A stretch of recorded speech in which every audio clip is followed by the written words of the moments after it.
The monarch, 95, has been resting over the past few weeks on doctor's trademark advice. She pulled out of a string of events after her first overnight stay in hospital for 8 years, and was not present at the Remembrance Day wreath-laying service at the Cenotaph in London due to a sprained back. Prince Charles laid a wreath on behalf of the Queen, and in recent weeks has represented his mother on other occasions. The Prince of Wales has just flown out to Barbados to make a speech at a ceremony to remove the Queen as the Caribbean nation TMS head of state.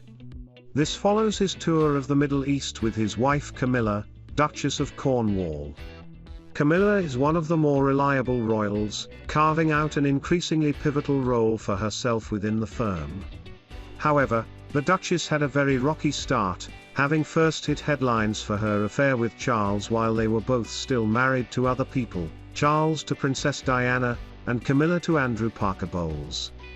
Both eventually got divorced, and over time their relationship became official. They finally tied the knot at a civil ceremony in 2005. However, the Queen refused to attend the ceremony in a snub that would have caused great disappointment for her son, according to historian Piers Brendon. He claimed Charles took it badly that the Queen was not present at his wedding to Camilla. Her Majesty TMS absence at the nuptials was said to be due to the breakdown of Charles and Camilla TMS previous marriages. Mr. Brendon said, for the very simple reason that they were both divorced, the Queen did not actually attend it, she attended the blessing afterwards. And that I think was probably a source of great disappointment to Charles. On their wedding day, the couple married at a civil ceremony followed by a religious blessing. Andrew Alderson wrote in the Telegraph in April 2005 that the Queen TMS absence from the wedding was due to her religious duties. He wrote, "The Queen has let it be known that the reason she will not be attending the wedding of the Prince of Wales is because she is putting her duties as the head of the Church of England before family feelings." Her Majesty was quoted as telling a friend, "I am not able to go. I do not feel that my position, as Supreme Governor of the Church, permits it." The friend claimed the Queen had said she had to put her role within the Church before her role as a mother. A senior royal aide was also quoted as saying, "The Queen takes her position as Supreme Governor of the Church of England incredibly seriously. She also has great personal faith." Although the Queen did not attend the wedding ceremony, she did go to a service of dedication held by the Archbishop of Canterbury, the most senior cleric in the Church of England. She also hosted a wedding reception for the newlyweds with more than 700 guests. Charles and Camilla, who first met in the early 70s, dated for a time before marrying other people. However, they rekindled their romance in 1986, and it is believed both their spouses were aware of their infidelity.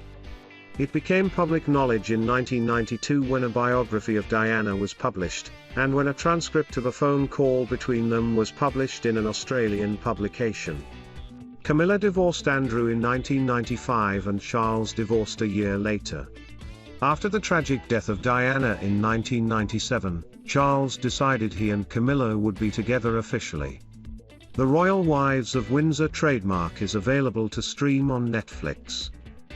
Amanda Platel said she felt deceived by how her comments were portrayed in The Princes and the Press, after the first installment aired on Monday evening on BBC Two.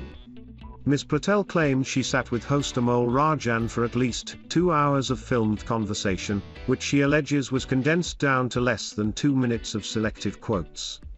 Writing in the Daily Mail, she called the documentary a hatchet job and a hagiography of Prince Harry and Meghan Markle.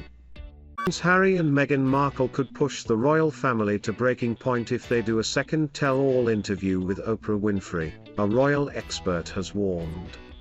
The Sussexes are reportedly planning another interview with an A-list TV star, after revealing in their previous interview one member of the royal family questioned what the color of their son Archie's skin would be before he was born. However, nothing has yet been confirmed. Royal biographer Duncan Larkham, author of Prince Harry, The Inside Story, told Closer magazine, "Harry and Meghan have caused chaos, and I suspect their TMS no stopping them. I can totally see more of these high-profile, Hollywood-style interviews with A-list TV hosts happening. Especially if they're TMS, lots of money being offered for it. Harry will need a promotion for his memoir, due to be released next autumn, too. Another Oprah interview, if it TMS anything like the last, would surely push the royals to breaking point. William and Kate have banned the BBC from broadcasting their Christmas Carol concert as tensions remain high over a controversial royal documentary. The charity fundraiser, which the Duchess is hosting at Westminster Abbey, will instead be shown on ITV. With Kate hosting, William is expected to watch on proudly from the wings, while Prince George, Princess Charlotte and Prince Louis could all be in attendance. The move comes after the BBC aired the first of the two-part documentary The Princes and the Press trademark on Monday night. Monday TMS episode included a suggestion that rivalries between royal households were at play, and that negative stories about Meghan had been leaked by courtiers.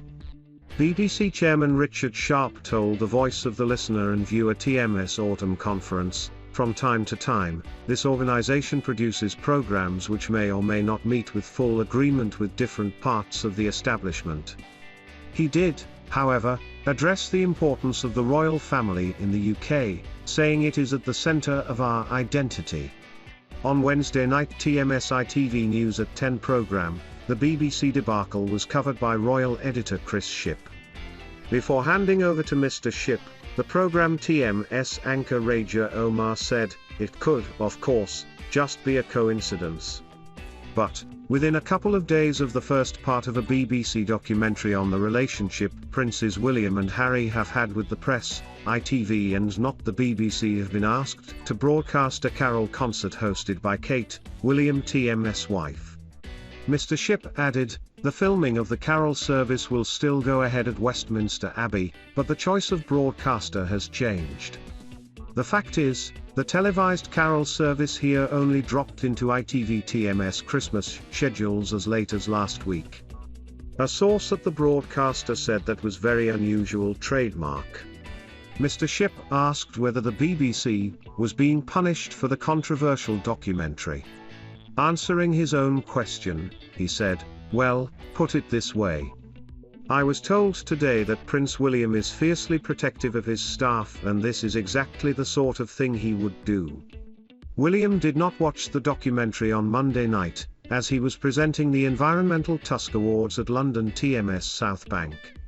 However, a source told The Sun earlier this week that the documentary will have stirred up tensions, with the current row only the beginning.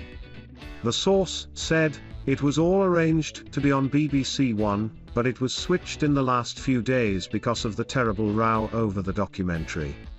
And things are likely to get a lot worse between the royal family and the BBC before they get better as the second part of the documentary threatens to go further."